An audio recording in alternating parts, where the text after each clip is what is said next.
আন্দোলনে জীবন দেয় একজন, শুটেড বুটেড হয়ে ক্ষমতায় বসে আরেকজন, বলছেন রিজভী। এদিকে নির্বাচন ইস্যুতে সরকার ও বিএনপির দূরত্ব কি তিক্ততার দিকে যাচ্ছে? জানাবো দাঁড়িপাল্লা প্রতীক ফিরে পাওয়ার ব্যাপারে আশাবাদী জামায়াত, বলেছেন আজাদ। এবং সর্বশেষ জানাবো অধিকার ফিরিয়ে না দিলে জনগণ ক্ষমা করবে না, অন্তর্বর্তী সরকারকে ডক্টর জাহিদ। শুনছিলেন সংবাদ শিরোনাম, এবারে বিস্তারিত।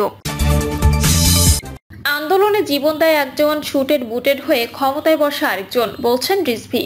বিএনপির সিনিয়র যুগ্ম মহাসচিব রুহুল কবির রিজভী বলেছেন, বিগত 15 বছরে ফ্যাসিবাদী সরকারের আমলে বিএনপির অসংখ্য নেতাকর্মীকে অদৃশ্য করে দেওয়া হয়েছে। অনেক মায়ের বুক খালি করা হয়েছে, অনেক সন্তান তার পিতাকে হারিয়েছে। জেল জুলুম নির্যাতন আমাদের সইতে হয়েছে। জুলাই আন্দোলনে আমাদের নেতাকর্মীরা জীবন দিয়েছে, আমাদের গ্রেপ্তার করা হয়েছে। আন্দোলনে জীবন দেয় একজন, শুটেড বুটেড হয়ে ক্ষমতায় বসে আরেকজন। শুধু একটি দল ডিসেম্বরে নির্বাচন চায়।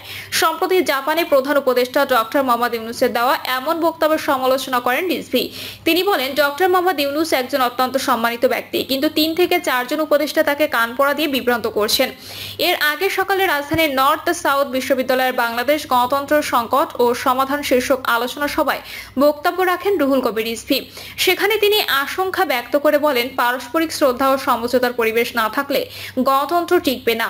গণতন্ত্রকে সুদৃঢ় করতে হলে সব শক্তিকে একত্রে কাজ করতে হবে। নির্বাচন ইস্যুতে সরকার ও বিএনপির দূরত্ব কি তিক্ততার দিকে যাচ্ছে? আগামী ত্রয়োদশ জাতীয় সংসদ নির্বাচনের জন্য নির্দিষ্ট তারিখ সহ একটি নির্বাচনী রোডম্যাপ নিয়ে সরকারের সঙ্গে বিএনপির দূরত্ব ধীরে ধীরে রাজনৈতিক তিক্ততার রূপ নিচ্ছে বলে মনে করছেন রাজনৈতিক বিশ্লেষকদের অনেকে। বিশেষ করে গত এক সপ্তাহ নির্বাচন নিয়ে বিএনপির ভারপ্রাপ্ত চেয়ারম্যান তারেক রহমান সহ দলটির সিনিয়র নেতাদের শক্ত ভাষায় কথা বলার পরপরই অন্তর্বর্তী সরকারের প্রধান উপদেষ্টার দিক থেকে যেভাবে জবাব এসেছে, সেই প্রেক্ষাপটে উভয় পক্ষের মধ্যে দূরত্ব বাড়ার ইঙ্গিতই পাচ্ছেন রাজনৈতিক বিশ্লেষকেরা। নির্বাচনের রোডম্যাপ না এলে সরকারের সঙ্গে সম্ভাব্য তিক্ততা বা বিরোধের বিষয়ে জানতে চাইলে বিএনপির জাতীয় স্থায়ী কমিটির সদস্য সালাউদ্দিন আহমেদ বলেছেন, তারা মনে করেন ডিসেম্বরের মধ্যে নির্বাচন না হওয়ার কোনো কারণ নেই এবং সে কারণেই নির্বাচন ডিসেম্বরে হতে হবে। এর আগে গত 22 মে প্রধান উপদেষ্টার কথিত পদত্যাগের ভাবনা নিয়ে গুঞ্জন ছড়ানোর পর 24 ও 25 মে বিএনপি সহ বিভিন্ন দলের সঙ্গে বৈঠক করেছিলেন ডক্টর মোহাম্মদ ইউনূস। তখন বিএনপি নির্বাচনী রোডম্যাপ ছাড়াও ছাত্র প্রতিনিধি হিসেবে সরকারে থাকা 2 উপদেষ্টা ও জাতীয় নিরাপত্তা উপদেষ্টাকে বাদ দেওয়ার যে দাবি করেছিল, সে দাবির ব্যাপারেও সরকার এখনো কোনো পদক্ষেপ নেয়নি। এমন পটভূমিতে বিএনপি সহ রাজনৈতিক দলগুলোর সঙ্গে বৈঠকে বসার কথা রয়েছে প্রধান উপদেষ্টা অধ্যাপক ডক্টর মোহাম্মদ ইউনূসের। তার প্রেস উইং জানিয়েছে, দলগুলোর সঙ্গে সংস্কার ইস্যুতে কথা বলবেন প্রধান উপদেষ্টা। রাজনৈতিক বিশ্লেষকদের অনেকে মনে করেন, সরকারের 2 উপদেষ্টা এবং জাতীয় নিরাপত্তা উপদেষ্টাকে বাদ দেওয়ার দাবি সামনে আনলেও বিএনপি মূলত তাদের সমমনা দলগুলোকে নিয়ে নির্বাচন ইস্যুতে সরকারের উপর চাপ তৈরি করতে যাচ্ছে। বিশেষ করে গত এক সপ্তাহে দলটির শীর্ষ নেতৃত্ব এবং সিনিয়র নেতারা যেভাবে দলের অবস্থান প্রকাশ করেছেন, তাতে ডিসেম্বরের মধ্যে নির্বাচনের তারিখ আদায় করাকেই দলটির আপাত লক্ষ্য বলে মনে হচ্ছে। রাজনৈতিক বিশ্লেষক ও ঢাকা বিশ্ববিদ্যালয়ের শিক্ষক মোহাম্মদ মুজিবুর রহমান বলছেন, বিএনপি নির্বাচনের রোডম্যাপ আদায়ে ধীরে ধীরে শক্ত অবস্থান হচ্ছে। নির্বাচনের তারিখ ঘোষণা করে দলগুলোকে আস্থায় নিতে না পারলে সামনে 2 পক্ষের মধ্যে সম্পর্ক তিক্ততায় গড়ানোটাই হবে স্বাভাবিক। আরেকজন বিশ্লেষক ও একই বিশ্ববিদ্যালয়ের শিক্ষক মোহাম্মদ সাইফুল আলম চৌধুরী বলছেন, সরকারের তালিকায় নির্বাচন হলো সংস্কার ও বিচারের পর 3য় স্থানে, অন্যদিকে বিএনপির কাছে এইটিই অগ্রাধিকার। তিনি বলছেন, জাপানের সফরে প্রধান উপদেষ্টা বিএনপিকে ইঙ্গিত করে যেভাবে কথা বলেছেন, তাতে মনে হচ্ছে নির্বাচন ইস্যুতে তিনি দলটির সাথে ট্যাগ অফ ওয়ারে যেতে যাচ্ছেন। ফলে বিএনপিও হয়তো ভাবছে দাবি আদায়ের শক্ত অবস্থানই তাদের নিতে হবে। অধ্যাপক মোহাম্মদ ইউনূসের নেতৃত্বে বর্তমান অন্তর্বর্তী সরকার ক্ষমতায় আসার পর থেকেই বিএনপি দ্রুততম সময়ে নির্বাচন দাবি করে আসছিলেন, কিন্তু সম্প্রতি ঢাকা দক্ষিণ সিটি কর্পোরেশনের মেয়র হিসেবে শপথ পড়ানোর জন্য বিএনপি নেতা ইশরাক হোসেনের সমর্থকদের কাকরাইলে অবস্থানের পর প্রধান উপদেষ্টার সঙ্গে দেখা করে এনসিপি নেতা নাহিদ হোসেন। প্রধান উপদেষ্টা পদত্যাগের চিন্তা করেছিলেন, এমন বক্তব্য দিলে তা নিয়ে শোরগোল শুরু হয়। পরে বিএনপি সহ দলগুলো প্রধান উপদেষ্টার সঙ্গে বৈঠক করে তার প্রতি সমর্থন জানায়, কিন্তু সেখানেই সরকারের জাতীয় নিরাপত্তা উপদেষ্টা এবং 2 উপদেষ্টা আসিফ মাহমুদ ও মাহফুজ আলমের অব্যাহতি ছাড়াও সুনির্দিষ্ট নির্বাচনী রোডম্যাপের লিখিত দাবি জানায় বিএনপি। কিন্তু পরে সরকারের দিক থেকে এই বিষয়ে সিদ্ধান্ত না পেয়ে সংবাদ সম্মেলন করে হতাশা প্রকাশ করে দলটি। এরপর 28 মে ঢাকায় 3 সহযোগী সংগঠনের উদ্যোগে অনুষ্ঠিত তারুণ্যের সমাবেশে ভার্চুয়ালি দেওয়া বক্তৃতায় বিএনপি ভারপ্রাপ্ত চেয়ারম্যান তারেক রহমান জাতীয় নির্বাচন নিয়ে টালবাহানার অভিযোগ করেন। তিনি স্পষ্ট করে বলেন, আগামী ডিসেম্বরের মধ্যে জাতীয় নির্বাচন হতে হবে, ডিসেম্বরের মধ্যে জাতীয় নির্বাচন অনুষ্ঠিত হবে।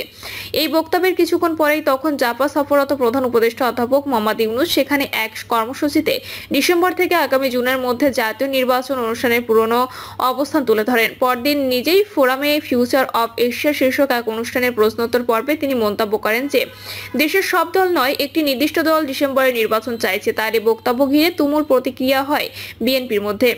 জবাব আসে বিএনপির সমমনা দলগুলো থেকেও। বিজেপি, এলডিপি, বিপ্লবী ওয়ার্কার্স পার্টি, নাগরিক ঐক্য সহ 34টি রাজনৈতিক দলের পক্ষ থেকে বলা হয় তারাও ডিসেম্বরে নির্বাচন চাইছে। দাঁড়িপাল্লা প্রতীক ফিরে পাওয়ার ব্যাপারে আশাবাদী জামায়াত, বলেছেন আজাদ। সুপ্রিম কোর্টের আপিল বিভাগের রায়ের পর নিবন্ধন ও প্রতীক ফিরে পেতে প্রধান নির্বাচন কমিশনার এএমএম নাসির উদ্দিনের সঙ্গে নির্বাচন কমিশনে বৈঠক করেছে জামায়াত ইসলামী। বৈঠকের পর দাঁড়িপাল্লা প্রতীক ফিরে পাওয়ার ব্যাপারে আশাবাদ করেছেন জামায়াত ইসলামের সহকারী secretary general doctor Hamidur Rahman Azad. তিনি বলেন, আজকের বৈঠকে সিইসি আমাদের পজিটিভ রেসপন্স জানিয়েছে। বিকল্প না করে দ্রুততম সময় যাতে নিবন্ধন দেওয়া হয় আমরা তা বলেছি। তিনি আরো বলেন, সুপ্রিম কোর্টে বাংলাদেশ জামায়াত ইসলামের নিবন্ধন বিষয়ক যে আপিল ছিল সে আপিলের শুনানি হয়েছে এবং কোর্ট রায় দিয়েছে। সে রায়ে নির্বাচন কমিশনকে বাংলাদেশের জামায়াত ইসলামের নিবন্ধন পূর্বের অবস্থায় ফিরিয়ে দেওয়ার আদেশ দেওয়া হয়েছে। এই আদেশের মধ্য দিয়ে ফ্যাসিস্ট সরকার কর্তৃক আমাদের নিবন্ধনের যে অধিকার কেড়ে নিয়েছিল তা ফিরে পেয়েছি। ডক্টর হামিদুর রহমান আজাদ বলেন, আজকের বৈঠকে আদালতের রায় এক্সিকিউশন করার বিষয়ে নির্বাচন কমিশনের যে আবেদনটা করা হয়েছিল তা নিয়ে আলোচনা হয়েছে। তারা আমাদের এই বিষয়ে পজিটিভ রেসপন্স করেছেন এবং দ্রুত এই বিষয়টি কার্যকর করা হবে জানানো হয়েছে। আদালত যে আমাদের অধিকার ফিরিয়ে দিয়েছে আমরা তা ফিরে পেতে চাই। প্রতীকের বিষয়ে তিনি বলেন, আদালতের আদেশে বলা হয়েছে যে সব পূর্বের অবস্থায় ফিরিয়ে নিতে হবে। আমরা দাঁড়িপাল্লা প্রতীকেই তো কাজ করেছি। কমিশন তো আদালতের আদেশ অমান্য করতে পারবে না। আমরা আশাবাদী যে দাঁড়িপাল্লা প্রতীকে আমরা ফিরে পাবো। অধিকার ফিরিয়ে না দিলে জনগণ ক্ষমা করবে না, অন্তর্বর্তী সরকারকে ডক্টর জাহিদ। বিএনপির জাতীয় স্থায়ী কমিটির সদস্য ডক্টর এজেডএম জাহিদ হোসেন বলেছেন, দ্রুততার সঙ্গে আগামী দিনের সংস্কার, বিচার ও নির্বাচনের রোডম্যাপ ঘোষণা এবং বাস্তবায়ন করতে হবে। এটি যত দ্রুত করা হবে জনগণের অধিকার তত দ্রুত প্রতিষ্ঠিত হবে। সুশাসনের জন্য এমন একটি বাংলাদেশ হবে যেটি সামনের দিকে এগোবে। অন্তর্বর্তী সরকারকে উদ্দেশ্য করে ডক্টর জাহিদ হোসেন বলেন, কর্তৃত্ববাদী সরকার জনগণের অধিকার হরণ করেছিল। আগামীতে তাদের অধিকার ফিরিয়ে দিতে হবে। এই দায়িত্ব পালন করলে ইতিহাসে নাম থাকবে, না পারলে জনগণ আপনাদের ক্ষমা করবে না। তিনি আরো বলেন, জাতীয়তাবাদী দলের শক্তি, দলের সমর্থক, তৃণমূলের কর্মী বাহিনী ও সাধারণ মানুষ 1975 সালের 7ই নভেম্বর বাংলাদেশ জাতীয়তাবাদী দল ছিল না, কিন্তু যখন দেশের মানুষ দেখলো কুর মাধ্যমে দেশের সার্বভৌমত্ব ধ্বংসের দ্বার প্রান্তে, তখন সিপাহী জনতা ঘুরে দাঁড়িয়েছিল। শহীদ জিয়াকে বন্দিদশা থেকে বের করে দেশ পরিচালনার দায়িত্ব দিয়েছিল। অর্থাৎ বিএনপি হলো জনগণের ভালোবাসায় তিলে তিলে গড়ে ওঠা দল। বিএনপি জায়গা জনগণের মাঝে। প্রিয় দর্শক, এই ছিল এখনকার সর্বশেষ সংবাদ। আপডেট সব সংবাদ পেতে চ্যানেলটি সাবস্ক্রাইব করে বেল আইকনটি ক্লিক করে রাখুন।